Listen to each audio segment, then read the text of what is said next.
সামান্য একটা মুভিকে নিয়ে এত হইচই, ঠিক যেমনটা ওই বললাম জবান পাঠান মুভিতে কট্টরপন্থী হিন্দুরা করেছিল, ঠিক তেমনি এই পশ্চিমবাংলায় এই দ্য বেঙ্গল ফাইলস মুভি নিয়ে এত হইচই।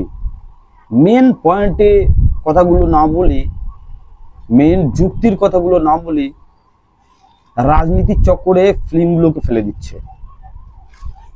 আচ্ছা দেখাচ্ছে, দেখাক না, সত্য কোনোদিন চাপা থাকে না, আর মিথ্যা কোনোদিনই চাপা থাকে না, দুটোই এক, সত্যের জয় হবে। সে মুভি রিলিজ করে মানুষকে বিভ্রান্ত করবে? মানুষ এত সহজে বোকা হয়ে যাবে কেন? আমরা বোকা হব কেন?